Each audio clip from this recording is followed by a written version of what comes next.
ಸಮಸ್ತ ಕನ್ನಡಿಗರಿಗೆ ಯಜು 369 ಚಾನೆಲ್ಗೆ ಸ್ವಾಗತ. ಈ ವಿಡಿಯೋದಲ್ಲಿ ಭಾರತದ ವಿಜ್ಞಾನ ಕ್ಷೇತ್ರದ ಮೊದಲ ನೊಬೆಲ್ ಪ್ರಶಸ್ತಿ ತಂದುಕೊಟ್ಟ ಸರ್ ಸಿ.ವಿ. ರಾಮನ್ ಅವರ ಸ್ಫೂರ್ತಿದಾಯಕ ಜೀವನ ಚರಿತ್ರೆಯನ್ನು ತಿಳಿಯೋಣ. ವಿಜ್ಞಾನದಲ್ಲಿ ಸಾಧನೆ ಮಾಡುವ ಕನಸನ್ನು ಕಾಣುತ್ತಿರುವ ಪ್ರತಿಯೊಬ್ಬ ವಿದ್ಯಾರ್ಥಿಗೆ, ಪ್ರಶ್ನೆಗಳನ್ನು ಕೇಳಲು ತಮ್ಮ ಮಕ್ಕಳಿಗೆ ಪ್ರೋತ್ಸಾಹಿಸುವ ಪ್ರತಿಯೊಬ್ಬ ಪೋಷಕರಿಗೆ ಮತ್ತು ತಮ್ಮ ವಿದ್ಯಾರ್ಥಿಗಳನ್ನು ವಿಭಿನ್ನವಾಗಿ ಯೋಚಿಸುವಂತೆ ಪ್ರೇರೇಪಿಸುವ ಪ್ರತಿಯೊಬ್ಬ ಶಿಕ್ಷಕರಿಗೆ ಸರ್ ಸಿ.ವಿ. ರಾಮನ್ ಅವರ ಜೀವನವು ಉಜ್ವಲ ಬೆಳಕಿನ ದಾರಿಯಾಗಿದೆ. ಹಾಗಾದರೆ ಬನ್ನಿ, ಈಗ ಈ ದಾರಿಯಲ್ಲಿ ಸಾಗೋಣ. ಸಿ.ವಿ. ರಾಮನ್ ಅವರ ಪೂರ್ಣ ಹೆಸರು ಚಂದ್ರಶೇಖರ್ ವೆಂಕಟ್ ರಾಮನ್. ಇವರು 1888ರ ನವೆಂಬರ್ 7ರಂದು ತಮಿಳುನಾಡಿನ ತಿರುಚನಾಪಳ್ಳಿಯಲ್ಲಿ ಜನಿಸಿದರು. ಇವರ ತಂದೆ ಆರ್. ಚಂದ್ರಶೇಖರ್ ಅಯ್ಯರ್ ಗಣಿತ ಮತ್ತು ಭೌತಶಾಸ್ತ್ರದ ಉಪನ್ಯಾಸಕರಾಗಿದ್ದರು ಮತ್ತು ತಾಯಿ ಪಾರ್ವತಿ ಅಮ್ಮಾಳ್ ಗೃಹಿಣಿಯಾಗಿದ್ದು ಸಂಗೀತದಲ್ಲಿ ಆಸಕ್ತಿ ಕೂಡ ಹೊಂದಿದ್ದರು. ಶೈಕ್ಷಣಿಕ ವಾತಾವರಣದಲ್ಲಿ ಬೆಳೆದ ರಾಮನ್ ಬಾಲ್ಯದಲ್ಲಿಯೇ ಪ್ರತಿಭಾನ್ವಿತರಾಗಿದ್ದರು. ತಂದೆಯ ಭೌತಶಾಸ್ತ್ರದ ಪುಸ್ತಕಗಳಲ್ಲಿನ ಸಮಸ್ಯೆಗಳನ್ನು ಸ್ವತಃ ಬಿಡಿಸುತ್ತಾ ಏಕೆ, ಹೇಗೆ, ಇದು ನಿಜವಾ ಎಂದು ಪ್ರಶ್ನಿಸಿ ನಂತರ ವಿಶ್ಲೇಷಿಸುತ್ತಿದ್ದರು. ಪ್ರಾಥಮಿಕ ಮತ್ತು ಪ್ರೌಢ ಶಿಕ್ಷಣವನ್ನು ವಿಶಾಖಪಟ್ಟಣದ ಹಿಂದೂ ಹೈಸ್ಕೂಲ್ನಲ್ಲಿ ಮುಗಿಸಿದ ರಾಮನ್ ತಮ್ಮ 11ನೇ ವಯಸ್ಸಿಗೆ ಮೆಟ್ರಿಕ್ಯುಲೇಷನ್ ಅಂದರೆ 10ನೇ ವರ್ಗವನ್ನು ಉನ್ನತ ಶ್ರೇಣಿಯೊಂದಿಗೆ ತೇರ್ಗಡೆಯಾದರು. ಮುಂದೆ 16ನೇ ವಯಸ್ಸಿನಲ್ಲಿ ಮದ್ರಾಸ್ನ ಪ್ರೆಸಿಡೆನ್ಸಿ ಕಾಲೇಜಿನಲ್ಲಿ ಭೌತಶಾಸ್ತ್ರದಲ್ಲಿ ಚಿನ್ನದ ಪದಕದೊಂದಿಗೆ ಪದವಿ ಪಡೆದರು. ನಂತರ ಇದೇ ಕಾಲೇಜಿನಲ್ಲಿ ಭೌತಶಾಸ್ತ್ರದಲ್ಲಿ ಸ್ನಾತಕೋತ್ತರ ಪದವಿಯನ್ನು 1907ರಲ್ಲಿ ಪಡೆದರು. ಸ್ನಾತಕೋತ್ತರ ವಿದ್ಯಾರ್ಥಿಯಾಗಿದ್ದಾಗಲೇ ಬೆಳಕಿನ ವಿವರ್ತನೆ ಅಂದರೆ ಡಿಫ್ರಾಕ್ಷನ್ ಆಫ್ ಲೈಟ್ ಕುರಿತು ಸಂಶೋಧನಾ ಲೇಖನವನ್ನು ಬರೆದರು. ಇದು ಅಂದಿನ ಪ್ರತಿಷ್ಠಿತ ಬ್ರಿಟಿಷ್ ಜರ್ನಲ್ ದ ಫಿಲಾಸಫಿಕಲ್ ಮ್ಯಾಗಜಿನ್ನಲ್ಲಿ ಪ್ರಕಟಗೊಂಡಿತು. ರಾಮನ್ ಅವರಿಗೂ ತಮ್ಮ ಕಾಲದ ಇತರ ಭಾರತೀಯ ವಿದ್ವಾಂಸರಂತೆ ವಿದೇಶದಲ್ಲಿ ಅಧ್ಯಯನ ಮಾಡುವ ಮನಸ್ಸಿತ್ತು. ಆದರೆ ಅವರ ಆರೋಗ್ಯ ಸಮಸ್ಯೆ ಮತ್ತು ವಿದ್ಯಾರ್ಥಿ ವೇತನದ ಕೊರತೆಯಿಂದಾಗಿ ಅದು ಈಡೇರಲಿಲ್ಲ. ಆ ಸಮಯದಲ್ಲಿ ವಿಜ್ಞಾನ ಕ್ಷೇತ್ರಕ್ಕೆ ಹೆಚ್ಚಿನ ಅವಕಾಶಗಳು ಇರಲಿಲ್ಲ. ಆದ್ದರಿಂದ ರಾಮನ್ ಅವರು ಅವರ ಅಣ್ಣನ ಸಲಹೆಯಂತೆ ಭಾರತೀಯ ಸೇವಾ ಪರೀಕ್ಷೆಯನ್ನು ಬರೆದು ಕೋಲ್ಕತ್ತಾದಲ್ಲಿ ಸಹಾಯಕ ಅಕೌಂಟೆಂಟ್ ಜನರಲ್ ಅಧಿಕಾರಿಯಾದರು. ಈ ಕೆಲಸವು ಪ್ರತಿ ಕುಟುಂಬವು ಹೆಮ್ಮೆ ಪಡುವಂತಹ ಸ್ಥಿರ ಸಂಬಳದೊಂದಿಗೆ ಪ್ರತಿಷ್ಠಿತ ಸರ್ಕಾರಿ ಉದ್ಯೋಗವಾಗಿತ್ತು. ಇದೇ ಸಂದರ್ಭದಲ್ಲಿ ಅಂದರೆ 1907ರಲ್ಲಿ ರಾಮನ್ ಅವರ ವಿವಾಹವು ಲೋಕಸುಂದರಿ ಅಮ್ಮಾಳವರ ಜೊತೆ ನೆರವೇರಿತು. 19ನೇ ವಯಸ್ಸಿಗೆ ಹಣಕಾಸು ಅಧಿಕಾರಿಯಾದ ರಾಮನ್ ಅವರ ಮನಸ್ಸು ಲೆಕ್ಕಶಾಸ್ತ್ರದಲ್ಲಿ ಇರಲಿಲ್ಲ, ಬದಲಾಗಿ ವಿಜ್ಞಾನದಲ್ಲಿತ್ತು.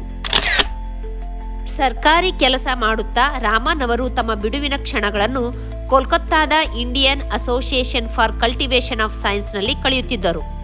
ಅವರು ಬೇಗನೆ ಎಚ್ಚರಗೊಂಡು ಕಚೇರಿ ಸಮಯಕ್ಕೆ ಮುಂಚಿತವಾಗಿ ಪ್ರಯೋಗಗಳ ಮೇಲೆ ಕೆಲಸ ಮಾಡುತ್ತಿದ್ದರು ಮತ್ತು ಕೆಲಸದ ನಂತರ ಪ್ರಯೋಗಾಲಯಕ್ಕೆ ಹಿಂತಿರುಗುತ್ತಿದ್ದರು.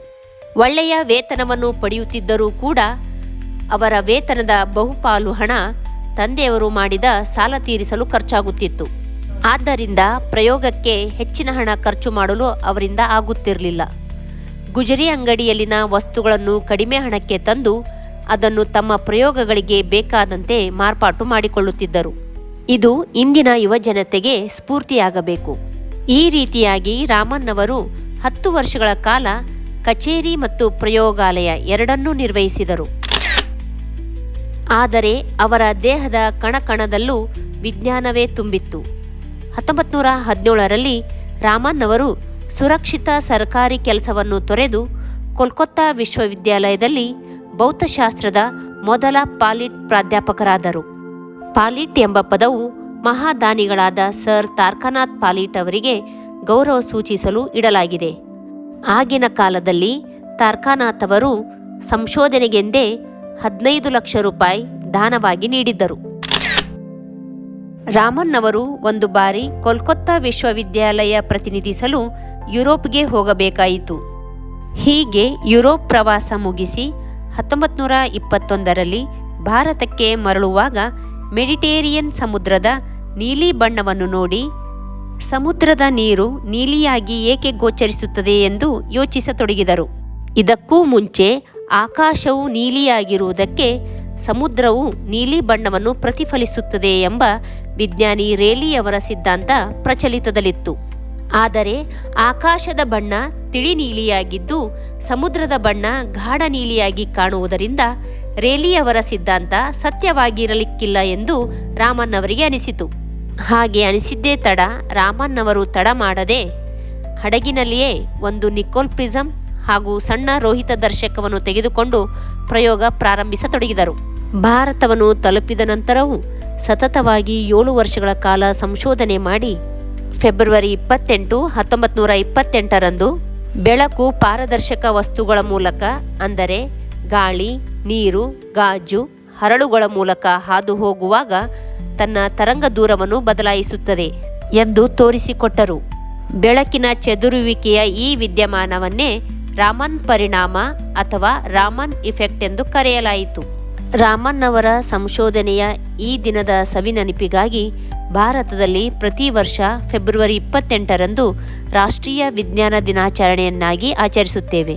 ರಾಮನ್ ಅವರ ಸಂಶೋಧನೆಗಿಂತ ಮೊದಲು ವಿಜ್ಞಾನಿಗಳಿಗೆ ಅಣುಗಳನ್ನು ಅಧ್ಯಯನ ಮಾಡಲು ಸಂಕೀರ್ಣ ಮತ್ತು ದುಬಾರಿ ಉಪಕರಣಗಳು ಬೇಕಾಗಿದ್ದವು. ರಾಮನ್ ಅವರ ಆವಿಷ್ಕಾರವು ಅದನ್ನು ಸುಲಭ ಮತ್ತು ಅಗ್ಗವಾಗಿಸಿತು. ಈ ಮಹತ್ತರ ಸಂಶೋಧನೆಗಾಗಿ ನವೆಂಬರ್ 16, 1930ರಂದು CV ರಾಮನ್ ಅವರಿಗೆ ಭೌತಶಾಸ್ತ್ರದಲ್ಲಿ ನೊಬೆಲ್ ಪ್ರಶಸ್ತಿ ಸಿಕ್ಕಿತು. ವಿಜ್ಞಾನ ಕ್ಷೇತ್ರದಲ್ಲಿ ಇಡೀ ಏಷ್ಯಾ ಖಂಡದಲ್ಲಿಯೇ ಈ ಪ್ರಶಸ್ತಿಯನ್ನು ಗೆದ್ದ ಮೊದಲ ವ್ಯಕ್ತಿ ರಾಮನ್ ಅವರೇ ಆಗಿದ್ದಾರೆ. ರಾಮನ್ ಅವರು ಸ್ಟಾಕ್ಹೋಮ್ನಲ್ಲಿ ನಡೆದ ನೊಬೆಲ್ ಪ್ರದಾನ ಸಮಾರಂಭದಲ್ಲಿ ತಮ್ಮ ಭಾರತೀಯ ಗುರುತಿನ ಉಡುಪನ್ನೇ ಧರಿಸಿ ಹೋಗಿದ್ದರು. ಅವರು ತಮ್ಮ ಮೂಲದ ಬಗ್ಗೆ ಹೆಮ್ಮೆ ಪಡುತ್ತಿದ್ದರು ಮತ್ತು ಜಗತ್ತು ಭಾರತದ ಪ್ರತಿಭೆಯನ್ನು ನೋಡಬೇಕೆಂದು ಬಯಸಿದ್ದರು. ತಮ್ಮ ನೊಬೆಲ್ ಉಪನ್ಯಾಸದಲ್ಲಿ ರಾಮನ್ ಹೀಗೆ ಹೇಳಿದರು: ವಿಜ್ಞಾನದ ಸಾರವು ಸ್ವತಂತ್ರ ಚಿಂತನೆ ಮತ್ತು ಕಠಿಣ ಪರಿಶ್ರಮವಾಗಿದೆ, ಅದು ಉಪಕರಣಗಳಲ್ಲ ಎಂದರು.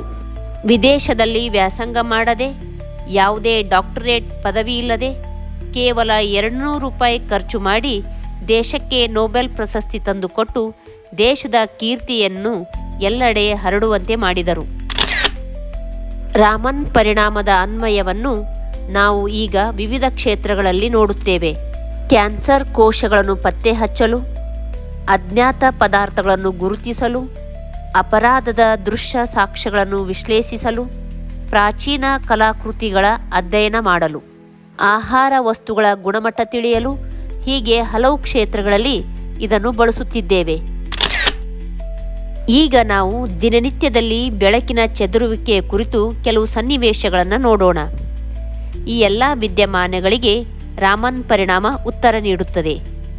ಆಕಾಶ ನೀಲಿಯಾಗಿ ಕಾಣುವುದು, ಮೋಡಗಳು ಕಪ್ಪಾಗಿ ಕಾಣುವುದು, ಸೂರ್ಯೋದಯ ಮತ್ತು ಸೂರ್ಯಾಸ್ತ ಸಮಯದಲ್ಲಿ ಆಕಾಶ ಕೆಂಪಾಗಿ ಕಾಣುವುದು, ಸಮುದ್ರವು ನೀಲಿಯಾಗಿ ಕಾಣುವುದು, ಕೆಲವೊಮ್ಮೆ ಚಂದ್ರನ ಸುತ್ತಲೂ ಉಂಗುರಾಕಾರದ ರಚನೆಗಳನ್ನು ಕಾಣುತ್ತೇವೆ. ಹೀಗೆ ಇವೆಲ್ಲದಕ್ಕೂ ಬೆಳಕಿನ ಚದುರುವಿಕೆಯ ವಿದ್ಯಮಾನವೇ ಕಾರಣವಾಗಿದೆ. ಹೀಗೆ ರಾಮನ್ ಅವರು ಅನೇಕ ಸಂಸ್ಥೆಗಳಲ್ಲಿ, ಕಾಲೇಜುಗಳಲ್ಲಿ ಸೇವೆ ಸಲ್ಲಿಸಿ ಬೆಂಗಳೂರಿನಲ್ಲಿ 1948ಕ್ಕೆ ತಮ್ಮದೇ ಆದ ರಾಮನ್ ಸಂಶೋಧನಾ ಸಂಸ್ಥೆಯನ್ನು ಸ್ಥಾಪಿಸಿದರು. ಇದು ಈಗಲೂ ಭೌತ ಮತ್ತು ಖಗೋಳಶಾಸ್ತ್ರದಲ್ಲಿ ಪ್ರಮುಖ ಸಂಶೋಧನಾ ಕೇಂದ್ರವಾಗಿದೆ. ಇದಲ್ಲದೆ ನೂರಾರು ವಿದ್ಯಾರ್ಥಿಗಳಿಗೆ ತರಬೇತಿ ನೀಡಿದರು. ಅವರಲ್ಲಿ ಅನೇಕರು ಪ್ರಮುಖ ವಿಜ್ಞಾನಿಗಳಾದರು. ಸರ್ CV ರಾಮನ್ ತಮ್ಮ ಜೀವಿತಾವಧಿಯಲ್ಲಿ ಹಲವಾರು ಪ್ರಶಸ್ತಿಗಳು ಮತ್ತು ಗೌರವಗಳನ್ನು ಪಡೆದರು. 1924ರಲ್ಲಿ ಲಂಡನ್ನಿನ ರಾಯಲ್ ಸೊಸೈಟಿಯ ಫೆಲೋ ಗೌರವ ಪಡೆದರು. ನಂತರ 1929ರಲ್ಲಿ ಬ್ರಿಟಿಷ್ ಸರ್ಕಾರದಿಂದ ನೈಟ್ ಪದವಿ ಪಡೆದು ಸರ್ ಎಂಬ ಗೌರವಕ್ಕೆ ಭಾಜನರಾದರು. ಮುಂದೆ 1930ರಲ್ಲಿ ಭೌತಶಾಸ್ತ್ರದಲ್ಲಿ ನೊಬೆಲ್ ಪ್ರಶಸ್ತಿ ಪಡೆದಿದ್ದು ತಮಗೆಲ್ಲ ಗೊತ್ತೇ ಇದೆ. ಅದಲ್ಲದೆ 1941ರಲ್ಲಿ ಫ್ರಾಂಕ್ಲಿನ್ ಪದಕವನ್ನು ಕೂಡ ಪಡೆದರು. ಮುಂದೆ 1954ರಲ್ಲಿ ಭಾರತ ಸರ್ಕಾರವು ಭಾರತದ ಅತ್ಯುನ್ನತ ನಾಗರಿಕ ಪ್ರಶಸ್ತಿಯಾದ ಭಾರತ ರತ್ನವನ್ನು ನೀಡಿ ಗೌರವಿಸಿತು. ನಂತರ 1957ರಲ್ಲಿ ರಷ್ಯಾದ ಲೆನಿನ್ ಶಾಂತಿ ಪ್ರಶಸ್ತಿ ಕೂಡ ಲಭಿಸಿತು. ಹೀಗೆ ಹಲವಾರು ಪ್ರಶಸ್ತಿಗಳನ್ನು ಪಡೆದ ಸಿ.ವಿ. ರಾಮನ್ ಅವರ ಜೀವನವು ವಿಜ್ಞಾನ ಕ್ಷೇತ್ರದ ಮೈಲುಗಲ್ಲಾಗಿದೆ. ಸರಿಯಾದ ಪ್ರಶ್ನೆಯನ್ನು ಕೇಳಿ, ಪ್ರಕೃತಿ ತನ್ನ ರಹಸ್ಯಗಳನ್ನು ಬಹಿರಂಗಪಡಿಸುತ್ತದೆ ಎಂದು ಪದೇ ಪದೇ ಹೇಳುತ್ತಿದ್ದ ಸಿ.ವಿ. ರಾಮನ್ ಅವರು ನವೆಂಬರ್ 21, 1970ರಂದು ನಿಧನರಾದರು.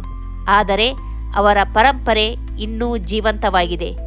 ಪಾಠಶಾಲೆ ಮತ್ತು ಪ್ರಯೋಗಶಾಲೆ ಎರಡನ್ನೂ ತುಂಬ ಹಚ್ಚಿಕೊಂಡಿದ್ದ ರಾಮನ್ ಅವರು ಕುತೂಹಲ, ಸರಳತೆ, ಶಿಸ್ತು, ದೇಶಭಕ್ತಿ ಈ ಮೌಲ್ಯಗಳನ್ನು ತಮ್ಮ ಜೀವನದ ಕೊನೆ ಉಸಿರಿನವರೆಗೂ ಅಳವಡಿಸಿಕೊಂಡಿದ್ದರು. ವ್ಯಕ್ತಿತ್ವ ಅಗಾಧವಾದಷ್ಟು ವ್ಯಕ್ತಿಯ ಪರಿಚಯ ಪದಗಳಿಗೆ ನಿಲುಕುವುದಿಲ್ಲ. ಅಂತಹ ವ್ಯಕ್ತಿತ್ವದ ಸಿ.ವಿ. ರಾಮನ್ ಅವರಿಗೆ ಕೋಟಿ ನಮನಗಳನ್ನು ಸಲ್ಲಿಸುತ್ತಾ ಈ ವಿಡಿಯೋ ಇಲ್ಲಿಗೆ ಮುಗಿಸುತ್ತೇನೆ. ಜೈ ಹಿಂದ್, ಜೈ ಕರ್ನಾಟಕ.